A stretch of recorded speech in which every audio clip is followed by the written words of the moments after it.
지난주에는 예비된 첫 열매들이라는 주제를 가지고 저와 여러분이 함께 말씀을 나눴습니다. 어떤 씨가 심겨지냐에 따라 가지고 그에 합당한 열매들을 나무들이 내게 되는데요.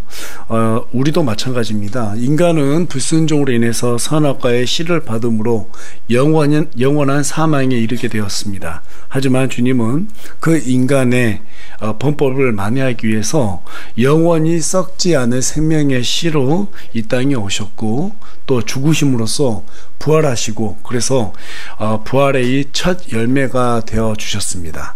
그로 인해서 저와 여러분은 죽음에서 영원한 생명의 부활로 참여하게 되는 은혜를 공짜로 누리게 되었죠. 값없이 누리게 되었습니다. 하지만 저와 여러분은 이 부활의 첫 열매를 우리 하나님께서 참여케 하신 것은 우리로 하여금 또 다른 생명의 열매를 내시기 위해서 우리를 그렇게 부르셨다라고 함께 말씀을 지난 시간 나눴습니다. 이 일을 효율적으로 해내시기 위해서 우리 주님께서 교회를 세우셨어요. 그렇다면 저와 여러분이 무엇을 위해서 서로 이렇게 모여서 예배드리고 서로 섬기고 세워주고 격려해줘야 하는가? 교회가 맡은 미션, 그게 뭐예요? 복음을 위해서입니다. 복음을 위해서. 그렇다면 교회가 이 복음의 사역을 잘 감당해내려면 무엇이 가장 중요할까요?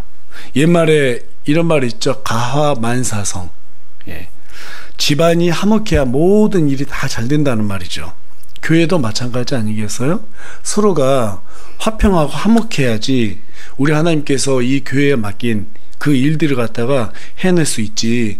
만나기만 하면 서로 싸우고 다투고 막 헐뜯고 그러면 이 교회가 어떻게 제대로 설 수 있겠습니까? 그래서 에베소서 4장 3절에 가서 보니까 화평에 매는 띠로 성령께서 하나 되게 하신 것을 힘써 지키라고 말하고 있어요. 어떻게 지키라고요? 힘써 지키라고 말하고 있습니다. 이게 강조점이에요. 화평을 깨뜨리는 것은 너무나 쉬워요. 하지만 그것을 지키는 것은 쉽지가 않습니다. 화평을 깨뜨리는 악덕은 너무나도 많죠. 가령 쉽게 지체들에게 화낸다거나 거짓말로 지체들을 속인다거나 또 시기와 질투로 지체들을 모함한다거나 이기적인 행동을 일삼는다거나 이런 모든 것들이 교회의 화평을 깨뜨리는 악덕입니다. 하지만 오늘 본문에 가서 보니까 여러 가지 악덕들도 많은데 그 중에서 특히 외모를 보고 사람들을 차별하지 말아라고 그렇게 권면하고 있어요. 권면이 아니죠. 명령이죠. 오늘날 교회들이 세속화되면서 교회 내에서도 사람을 차별하는 문화가 전염병처럼 빠르게 번지고 있습니다. 그로 인해서 상처받고 교회를 떠나는 이러한 현상들이 참 비일비재해지고 있어요. 결론부터 말씀드리자면 주님이 원하시는 교회는 차별하는 교회가 아닙니다. 서로 사랑하는 교회, 서로 세워주는 교회예요. 사랑의 목적은 세워주는 거라고 그랬죠. 서로 세워주는 데 목적을 가지고 있습니다. 무엇을 위해서? 복음을 위해서요. 교회가 사람을 소유하고 있는 것으로 차별하거나 차별을 받게 되면 교회는 복음의 본질을 갖다가 상실하게 됩니다. 그래서 오늘은 차별하지 말라라는 주제를 가지고 저와 여러분이 함께 말씀을 나눌 텐데요. 어느 말씀을 나눌 때 혹시 저와 여러분이 나도 모르게 남들을 차별하고 있는 것은 있지 않는가, 또 그것으로 하여금 지체들에게 박탈감을 느끼게 한 것은 있는 것은 아닌가, 그런 적은 없었는가, 서로 조심스럽게 우리 자신을 들여다보면서 이 자세를 다시 바로잡는 귀한 시간이 되기를 간절히 소망합니다. 야고보서 2장 1절에 가서 보니까 내 형제들아 영광의 주 곧 우리 주 예수 그리스도의 믿음을 너희가 가졌으니 사람들을 외모로 판단하지 말라. 자, 이렇게 말하고 있습니다. 여기에서 형제들아 라고 말하고 있어요. 또 2절에 가서 보니까 만일 너희 집회에 이렇게 말하고 있어요. 자, 이것은 교회를 의미하는 거죠. 교회를 말하는 거예요. 교회에 있는 지체들에게 지금 형제들아 이렇게 지금 말하면서 그 다음 말이 무슨 말이에요? 영광의 주 우리 주 예수 그리스도의 믿음을 너희가 가졌으니 사람들을 외모로 판단하지 말라고 말하고 있습니다. 여기에서 외모라고 하는 것은 그 사람 자체의 어떤 생김새도 포함되겠지만 꼭 그게 아니라 그 사람이 가지고 있는 어떤 출신, 성분, 재산, 학력 이런 모든 것들, 그러니까 그 사람이 소유하고 있는 어떤 사회적인 그런 배경들, 바탕들을 갖다 말하고 있는 거예요. 그래서 1절은 그것들로다가 지체들을 판단하거나 차별하지 말아라 이렇게 지금 명령하고 있어요.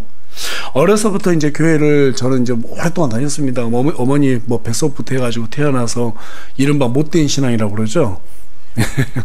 못해가 아니라 못된 신앙 요즘 그렇게 말하던데요. 그렇게 오랫동안 교회 생활을 했어요. 하면서 차별 문제 때문에 실망했던 적이 한두 번 있어요. 기억이 나는 게 한두 번 있는데, 첫 번째는 중고등학생 때였어요. 예배 시간에 목사님께서 대학에 합격한 이 학생들을 일일이 이름을 부르며 호명을 했습니다. 그래서 자리에서 일어나라고, 그리고 사람들에게 박수 쳐주라고. 뭐 거기까지는 좋았어요. 그리고 장학금까지 전달해 줬으니까 다 좋았습니다. 그런데 공통점이 뭐였냐면 다들 좋은 대학에 합격한 학생들만 자리에서 일어났다는 거예요. 예. 그때 대학에 떨어지거나 좋은 대학에 합격하지 못한 학생들은 자리에서 일어나지 못했습니다. 그때 좀 마음이 아팠어요. 그 학생들은 고개를 숙이고 있었습니다. 또 한 번은 어느 날 국회의원 한 분이 이제 교회 예배에 참석했습니다. 목사님께서 그분 일어나시라고, 앞으로 나오시라고 하면서 거창하게 소개해 주면서 자리에서 이렇게 박수 쳐주면서 치켜 세워주는 거예요. 그때 사회적으로 낮은 위치에 있는 사람들은 다들 박탈감을 느꼈다라는 게 눈에 띄도록 띄었습니다. 크게 덜게 되지 않았습니다. 제가 그때 이런 생각을 했어요. 저런 교회가 안 되면 좋겠다. 네. 제가 목회하면서도 그랬습니다. 좋은 직업, 돈 많은 부자, 그런 사람을 박수 쳐주는 일은 없어야겠다. 이런 생각을 늘 품고 있습니다. 두 번째로 실망했던 때가 언제였냐면 결혼하고 그 섬겼던 교회였는데, 그때 둘째 아이를 낳고 좀 가정 형편이 좀 어려웠습니다. 예. 어느 날 보니까 카드 빚이 너무 많은 거예요. 매달 계획을 못 하는 거예요. 그래서 그 데이브 램지라는 사람이 쓴 책을 보니까 부자가 되는 비결이라는 책이 있더라고요. 이제 그 책이 부자가 되기 위해서 본 건 아니고, 그 책에서 보니까 첫 번째로 빚부터 해결해라. 이제 그래서 집사람하고 야, 안 되겠다, 이거 빚을 좀 해결하자. 그래서 카드를 집사람 거와 제 거하고 그냥 다 찢어버렸어요. 그 자리에서 한 4장 되더라고요. 다 찢어 사진도 찍어놨습니다. 진짜 그랬더니만은 현금이 지금 당장 없잖아요. 되게 어려운 시절을 그때 한 4개월 정도 이렇게 지난 과정이 있었습니다. 그때 다녔던 교회에서 2박 3일로 수양회를 가게 됐습니다. 그런데 좀 좋은 곳을 잡다 보니까 비용이 좀 많이 부담스럽게 측정이 됐어요. 그로 인해서 저희 가정을 비롯해서 몇몇 가정들이 못 가는 일이 생겨났습니다. 그럼에도 불구하고 교회는 말을 했는데도 어떤 대책도 세우지 않고 그냥 돈 없어서 가지 못하는 가정 없다고 그렇게 말하는 것을 듣고 좀 마음이 많이 안 좋았습니다. 그런데 그 수양회에 갔는데 저에게 도움을 청해 와서 저는 못 가는 상황이었잖아요. 그럼에도 불구하고 어쩔 수 없이 저녁마다 집회에 참석을 하게 됐는데, 수양회 장소에 가게 됐는데 그곳에 가니까, 저녁에 가니까 밥은 먹어야 될 거 아니에요. 밥을 먹으려고 하니까 밥값 내놓으라는 거예요. 아니, 일하러 왔는데 무슨 밥값이냐 그랬더니 밥은 주고 일시켜야지 목사님이 돈 받으랬다라는 거예요. 그때 너무너무 상처가 됐어요. 아니, 지금 내가 여기 왔다 갔다 기름값에다가 지금 수고하러 왔는데 이런 걸 받아야 되냐. 그랬더니 달라고 한 사람도 얼굴 표정이 안 좋아요. 근데 받으라는데 어떻게 할 거예요? 안 냈어요. 밥도 안 먹었어요.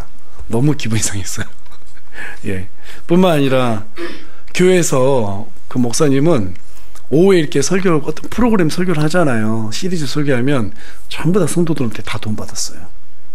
그것도 그래서 형편이 어려운 가정들은 점점 교회에서 겉돌기 시작했고, 심지어는 예배에 참석하지 못하는 그런 가정들도 생겨났습니다. 자연스럽게 그러다 보니까 교회는 경제적으로 여유 있는 사람들 중심으로 돌아가게 되었습니다. 참 마음이 안 좋았어요. 여러분, 교회는요, 부유한 사람도 있고요, 가난한 사람도 있습니다. 학력이 좋은 사람도 있는가 하면 학력이 없는 사람도 있어요. 사회적으로 지위가 높은 사람이 있는가 하면 낮은 사람도 있고요, 건강한 사람이 있는가 하면 몸이 아픈 사람들도 있습니다. 심지어는 출신도 다 다양합니다. 예. 서울, 경기도 이런 수도권에서만 태어난 사람이 있는 것이 아니라 전라도 출생도 있고 경상도 출생도 있고 충청도, 강원도 출생들도 다 있어요. 다 다릅니다. 또 이념적으로 지지하는 바도 다 달라요. 어떤 분은 좌를 지지하는 사람도 있고 어떤 분은 우를 지지하는 사람들도 있습니다. 교회는 이렇게 다양한 사람들이 모이는 곳이에요. 그렇죠? 예, 그래서 가끔 이런 생각이 들어요. 교회는 비빔밥과 같다. 예, 여러 사람들이 모이잖아요. 예. 여러분, 비빔밥이 영양분이 제일 좋다고 그러죠. 가장 건강한 식이라고 이렇게 말하죠. 왜 그래요? 여러 잡다한 음식들이 비벼지잖아요. 그게 정말 좋은 영양적으로 균형감이 이루거든요. 교회가 그와 같아야 돼요. 여러 다양한 사람들이 모이지만 결국에 하나님 보시기에는 가장 최고급 영양식이 되어줘야 돼요. 그러려면 어떻게 돼야 돼요? 비빔밥을 섞어야 되잖아요. 그렇죠. 고추장 넣고 막 비비면 되는 거예요. 어려운 게 하나도 없어요. 비벼져야 비빔밥이죠. 비벼지지 않으면 그건 비빔밥이 아니죠. 예, 저와 여러분이 우리 새우물 침례교회가 좋은 비빔밥이 되기를 소망합니다. 예, 그렇다면 교회는 어떻게 이런 여러 다양한 사람들이 모일 수가 있는가? 로마서 10장 12절에 가서 보니까 구원에는 차별이 없대요. 유대인이나 이방인이나 차별이 없대요. 맞죠? 차별이 없어요. 구원에 차별이 어디 있습니까? 요한복음 3장 16절에 가서 보니까 하나님께서 세상을 이처럼 사랑하사 자신의 독생자를 주셨으니 이것은 누구든지 그를 믿는 자는 멸망하지 않고 영존하는 생명을 얻게 하려 하심이라고 말하고 있습니다. 여기에서 중요한 게 뭐예요? 누구든지예요. 부자들만 구원받을 수 있는 게 아니에요. 가난한 자도 받을 수 있어요. 머리가 좋은 사람만 구원받는 게 아니에요. 머리 안 좋은 사람도 얼마든지 구원받을 수 있어요. 맞습니까? 복음이라고 하는 것은 출신, 성분, 부유한 자나 가난한 자 이런 모든 걸 따지지가 않습니다. 오로지 우리 주 예수 그리스도를 개인의 구원자로 받아들이기만 하면 그 사람은 누구든지 동일하게 구원을 얻어서 한 교회 지체로 모일 수 있는 자격을 획득할 수 있는 거예요. 맞습니까? 네.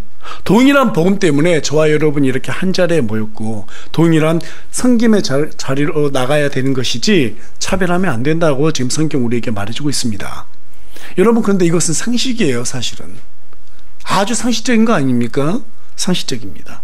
그런데 왜 이 상식적인 부분을 본문이 기록하고 있을까요? 에베소서 1장 23절에 가서 보니까 교회는 그분의 몸이니, 교회가 뭐라고요? 우리 주 예수 그리스도의 몸이라는 거예요. 몸이라는 거예요. 그 모든 것 안에서 모든 것을 충만하게 하시는 분의 충만이니라. 교회가 그분의 충만이라는 거예요. 교회는 말씀이 맡겨졌어요. 그리스도의 말씀이 맡겨졌어요. 말씀으로 풍성한 열매들을 내기 위한 목적을 가진 그러한 주님의 거룩한 기관이에요. 그 속에 차별성이 존재한다면 교회는 본래의 목적을 잃어버리고 가진 자들을 위한 친목 모임으로 전락하고 되고 맙니다.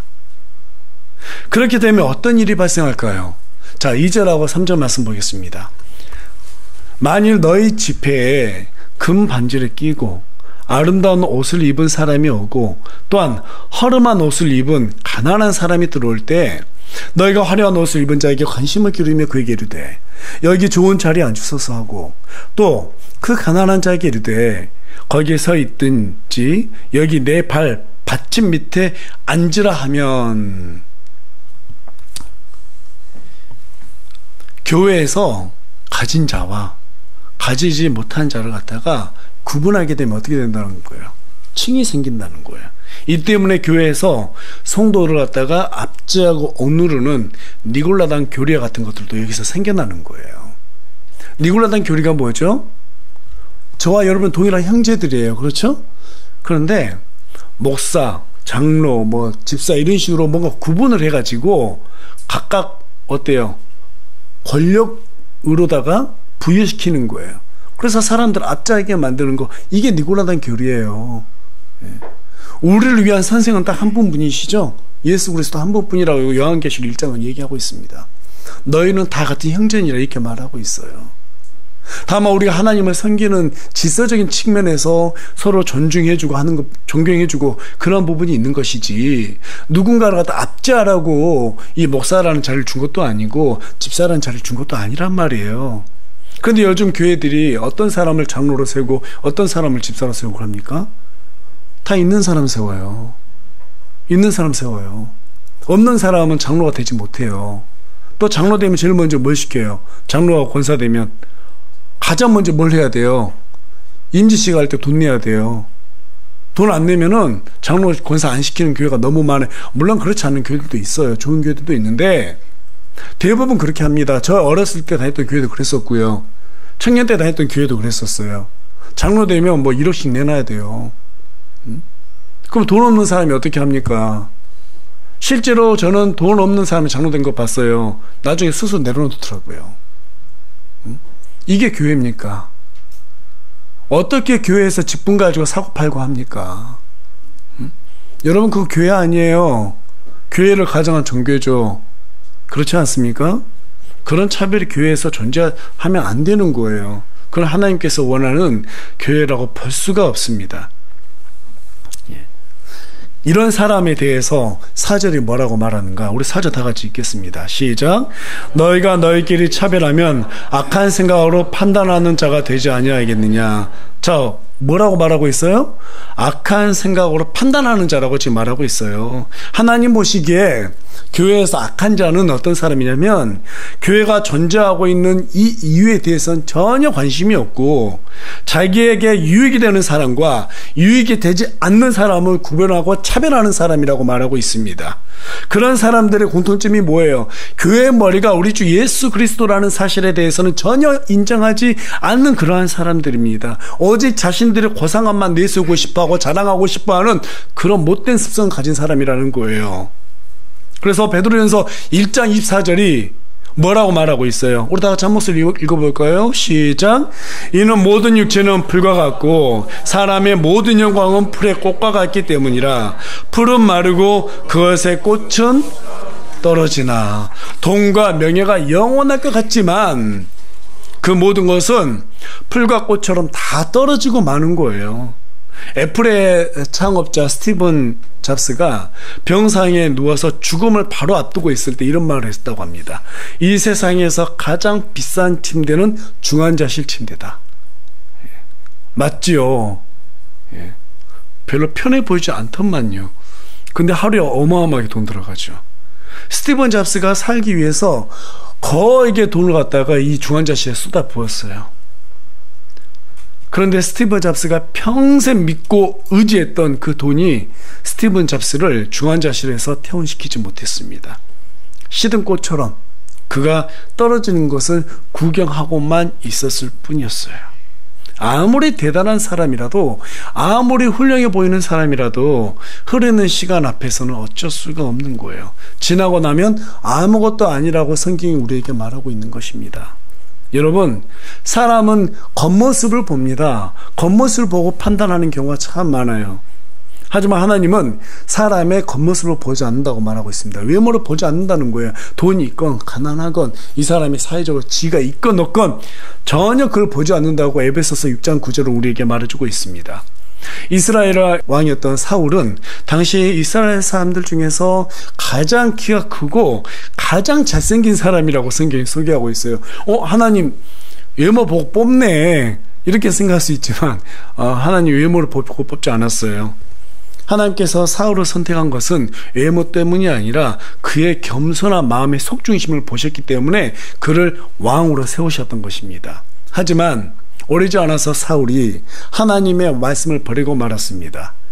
그러자 하나님도 사울을 버렸어요. 사울을 버렸어요. 사울을 버렸을 때 하나님께서 새로 기름 부을 자를 찾으셨습니다. 예비하셨어요. 그래서 사무엘에게 이새의 집으로 가라고. 그래서 사무엘이 이새의 집으로 갔습니다. 그리고 그 이새의 아들들 한 사람 한 사람을 면접을 봤어요. 그 중에서 다윗의 형이었던 엘리압이라는 이 형이 눈에 딱 들어왔습니다. 사무엘이 보니까 훨씬한 키에다가 아주 잘생긴 외모를 가졌어요. 그러면서 그 사람을 보고 마음속으로 아하, 저 사람이 바로 왕이 될 상이구나. 그렇죠? 네. 뭐 어디 영화 대사에서 나오잖아요. 내가 왕이 될 상인가. 사무엘을 보니까 사울처럼 정말 키 크고 잘생긴 거예요. 아, 이 사람 바로 왕이 될 상이구나. 이렇게 생각을 했는데 그때 하나님께서 개입하세요. 그리고 사무엘에게 말씀하십니다. 사무엘상 16절 7절 말씀인데요. 우리 한 목소리 읽어보겠습니다. 시작. 주께서 사무엘에게 이르시되 그의 용모나 키의 크기를 보지 말라. 내가 이미 그를 버렸노라. 주는 사람이 보는 것처럼 보지 아니하나니 사람은 겉모습을 보나 주는 마음을 보느니라 하시니라.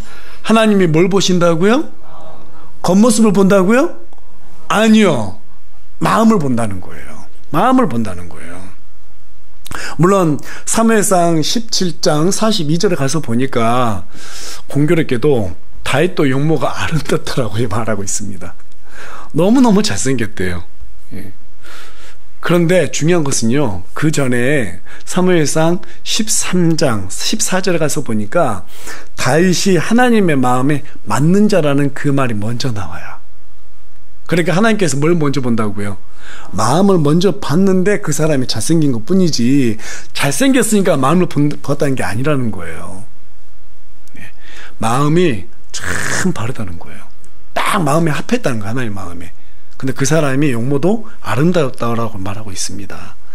여러분, 사람을 선택하실 때 하나님은 그 사람의 배경보다도 그 사람의 마음을 보십니다. 여러분, 다윗의 마음이 어땠나? 우리 인간이 봐도 참 하나님이 좋아할 만한 사람이잖아요. 다윗은 아버지 심부름으로 사울이 이끈 그 군대를 갔어요. 가서 보니까 아니, 키 크고 큰 건더기 하나가 하나님의 군대를 갖다가 막 못 오가고 있는 거예요.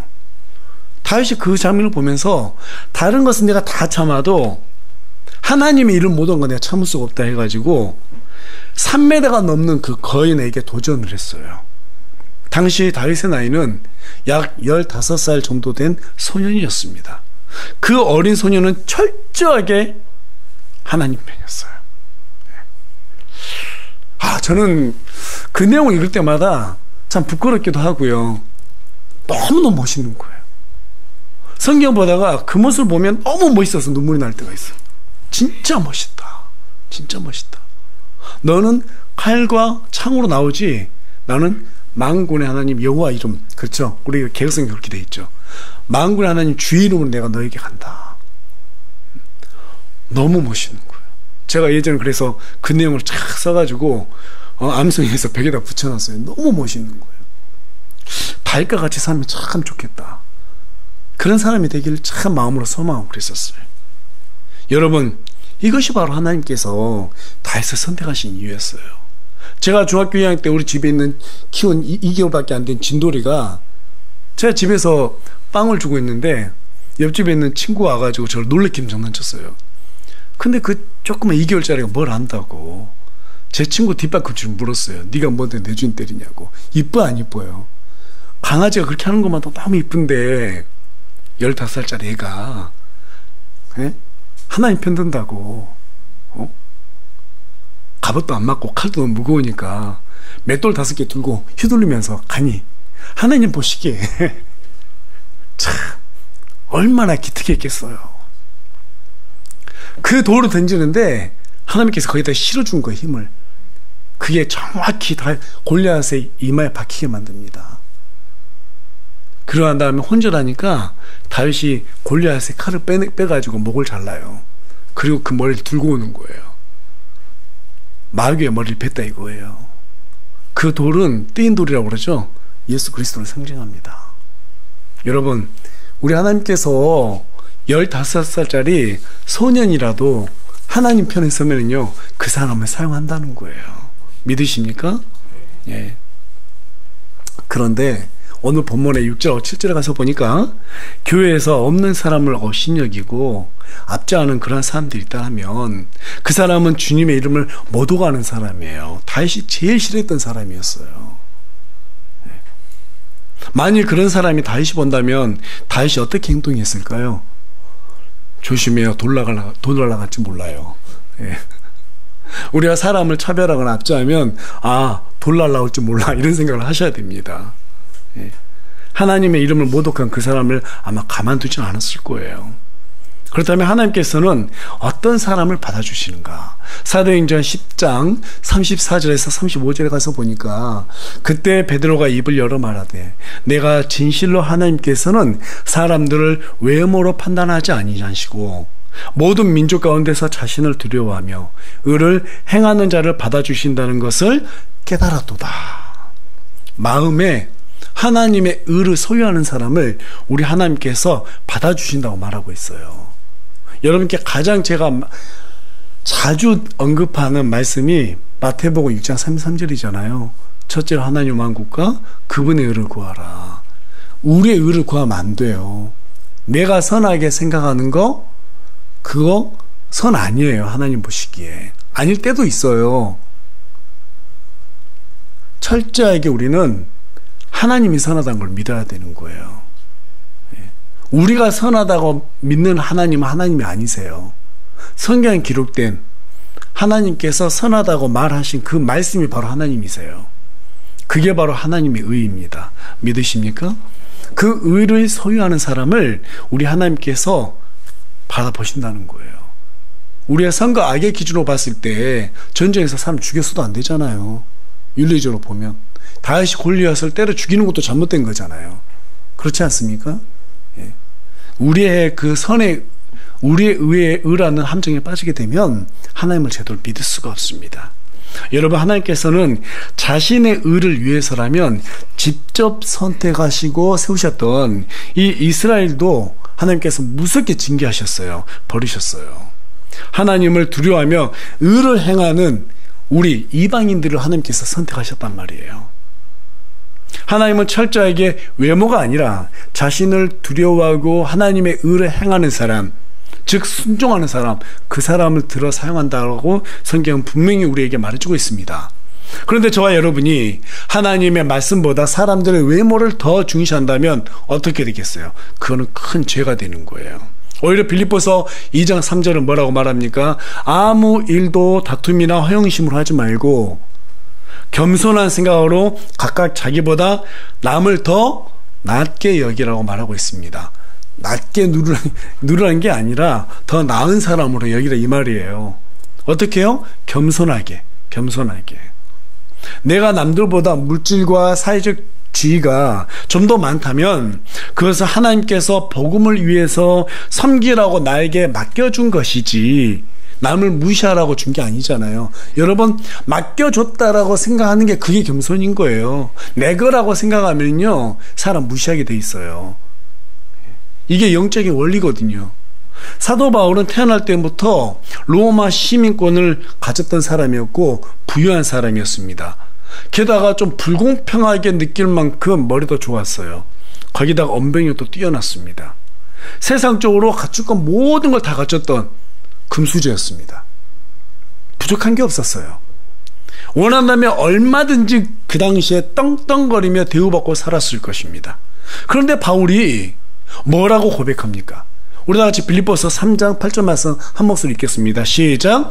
참으로 확실히 모든 것을 손실로 여기나니 이는 그리스도 예수 내 주를 아는 지식이 가장 뛰어나기 때문이라. 내가 그분을 위해 모든 것을 잊는 손실을 입었고 그것들을 단지 배설물로 여기나니 이것은 내가 그리스도를 얻고. 바울의 소원은 이 세상에서 소유한 것으로 자신을 드러내고 자랑하는 것이 아니라 그 모든 것을 오히려 배설물, 다시 말해서 똥으로 여겼다는 거예요. 예수님을 알고 나니까 그 모든 것이 너무나 부질없다는 것을 깨닫게 된 거예요. 여러분, 그래서 하나님을 더 사랑하고 가까이 가는 사람은요 내 자신이 아무것도 아니라고 생각이 된다라는 거예요. 내 자신이 정말 낮은 사람이구나. 아무것도 아니구나. 내가 나된 것은 오직 하나님의 은혜구나. 이걸 깨닫게 된다라는 거예요. 여러분, 이 땅에 계실 때 예수님도 마찬가지예요. 돈 많은 사람들과 명성 있는 자들을 친구로 삼지 않았습니다. 마태복음 11장 19절하고 누가복음 7장 34절에 가서 보니까 죄인들을 우리 예수님께서 친구로 삼으셨다고 말해요. 그런데 여러분, 그 죄인들이 어떤 죄인들이었어요? 어떤 사람이었어요? 네. 하나같이 사회적으로 천대받던 창녀와 세리들과 가난한 자들과 병든 자들이었습니다. 왜 그들과 친히 친구가 되어 주셨을까요? 한시도 주님은 단 한 번도 왜 당신께서 이 땅에 아버지 하나님께 번냄을 받았는지 그 목적을 잃어버린 적이 없어요. 한 명이라도 더 복음을 듣게 하기 위해서 자신의 그 부족함을 아는 사람들을 일부러 찾아간 거예요. 왜? 그 사람들의 복음을 잘 받아들이니까. 여러분, 실제로 복음을 전해보세요. 돈 많고 사회적 지위 높은 사람들이요, 복음 전하면 안 들어가요. 바늘을 찔러도 안 들어갑니다. 그 정도로 단단해요. 자랑할 게 많으니까, 부족할 게 많으니까. 하나님 의지할 필요가 없잖아요. 그런 사람이 어떻게 하나님 믿겠습니까? 그래서 성경에도 뭐라고 말하고 있으면, 부자가 구원받는 것은, 하늘왕국에 들어가는 것은 낙타가 바늘기로 들어가는 것보다 더 어렵다고 얘기하잖아요. 그렇다면 여러분, 교회를 구성하고 있는 우리는 어떠한 처신을 해야 될까요? 어떻게 처신해야 될까요? 소외되고 어려운 사람들에게 우리가 가진 물질이나 사회적 지위를 자랑거리로 삼을 것이 아니라 그것들을 오히려 복음을 전하는 기회로 삼아야 되지 않겠습니까?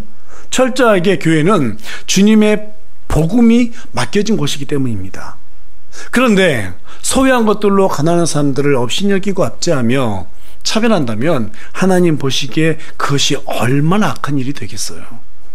그런 사람들 보라고 우리 하나님께서 5절에 뭐라고 말씀하셨는가? 자, 5절 우리 같이 한 모습 읽겠습니다. 시작. 내 사랑하는 형제들아, 귀를 기울이라. 하나님께서 이 세상의 가난한 자들을 택하사 믿음에 부요하게 하시고 자신을 사랑하는 자들에게 친히 약속하신 왕국의 상속자들로 삼지 아니하셨느냐. 여러분, 가난한 사람들을요, 우리 하나님께서 선택하시고 사용하셔서 나중에 왕국의 상속자로 삼으셨다라는 거예요. 혹시라도 가진 것으로 자랑하고 차별했던 사람들이 나중에 저 하늘나라에 딱 가게 되면은 거기에서 우리가 정말 없이 여겼던 사람들이 왕이 되어 있는 걸 본다라는 거예요. 얼마나 그때 후회하겠습니까? 그렇지 않겠어요?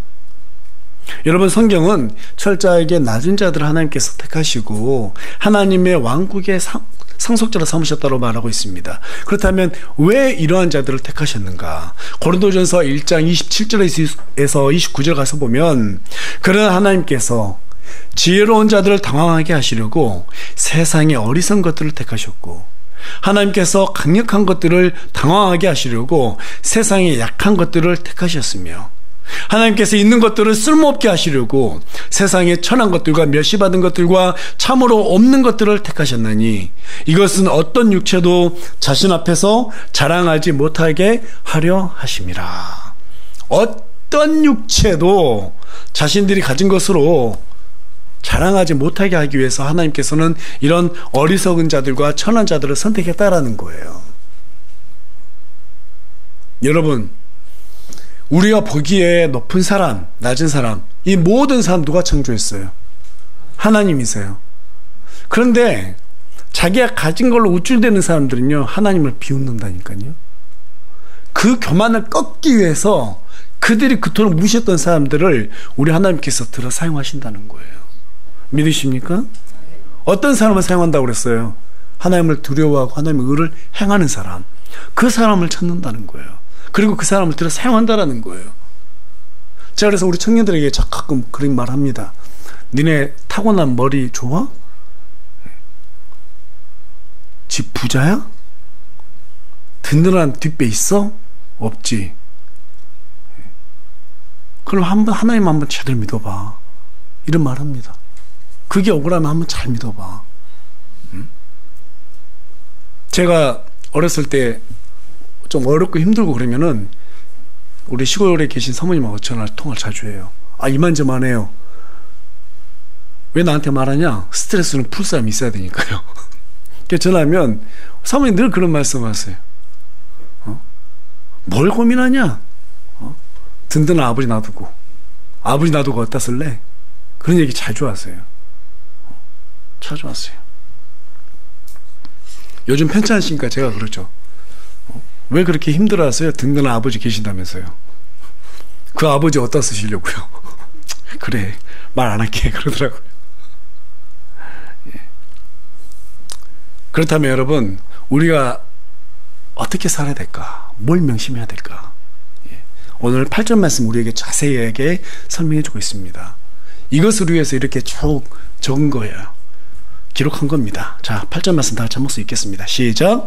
너희가 성경 기록에 따라 너는 내 이웃을 너 자신과 같이 사랑하라 하는 왕가의 법을 성취하면 그것을 잘하는 일이지만, 예, 9절도 읽겠습니다. 너희가 사람들을 외모로 판단하면 죄를 범함으로 율법에 의해 범법자로 확정되리라. 자, 너는 내 이웃을 너 자신과 같이 사랑하라 라고 지금 말하고 있어요. 이 말씀을 예수님을 찾아온 율법 박사에게 예수님께서 그대로 전달을 했었습니다. 그때 율법 박사가 그럼 예수님한테 여쭤봐요. 내 이웃이 누굽니까? 누가복음 10장에 가서 보니까 그 내용이 쭉 기록이 되어 있습니다. 이때 예수님께서 한 가지 예를 들어서 설명하시는 대목이 누가복음 10장에 기록이 되어 있어요. 그 내용 여러분들께서 잘 아시는 강도 만난 사람이에요. 어떤 사람이 강도를 만나요. 그리고 엄청나게 두들겨 맞았던 모양이에요. 그래서 반쯤 죽게 됐다라고 성경이 말하고 있습니다.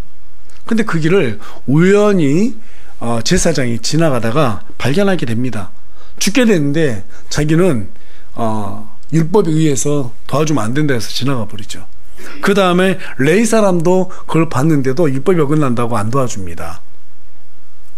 마지막으로 여행하던 사마리아 사람이 지나가다 그 사람을 발견하고 여관에 데리고 갑니다. 그리고 그 사람을 돌봐줘요. 그리고 여관 주인장에게 돈을 줍니다. 부족하면 나중에 내가 와서 더 줄 테니까 이 사람 좀 잘 치료해달라고 이렇게 얘기를 합니다. 이런 얘기를 하고 난 다음에 예수님께서 율법 박사에게 묻습니다. 이제 너는 이 세 사람 중에서 누가 강도 만난 자의 이웃이라고 생각하느냐? 그랬더니만은 이 율법 박사가 누가복음 10장 37절에 가서 보니까 이렇게 말하죠. 율법사가 이르되 그에게 긍휼을 베푼 자이니다 하며 그때 예수님께서 그에게 이르시되 가서 너도 그와 같이 하라 하시니라. 여러분, 우리의 이웃은요, 우리 예수님께서 이웃을 사랑하라고 말씀하셨잖아요. 우리의 이웃은 우리를 필요로 하는 모든 사람들이에요. 특히 그 중에서 복음을 아직 듣지 못하고 지옥이 확정된 사람들, 그래서 빨리 건져내줘야겠죠. 네, 그게 우리의 이웃입니다. 네. 그렇다면 저와 여러분이 그 이웃들이 불쌍하게 생각하는 마음이 있어야 되지 않겠어요?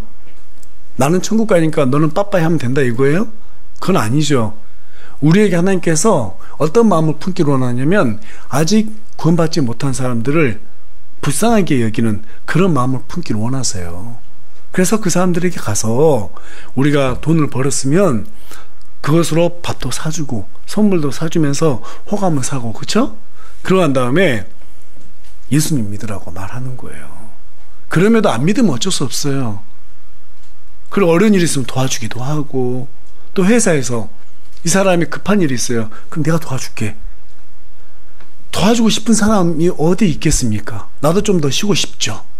그런데 저 사람에게 내가 복음을 넣어야겠다 이 생각을 하고 그 사람이 기꺼이 도와주고, 그렇죠?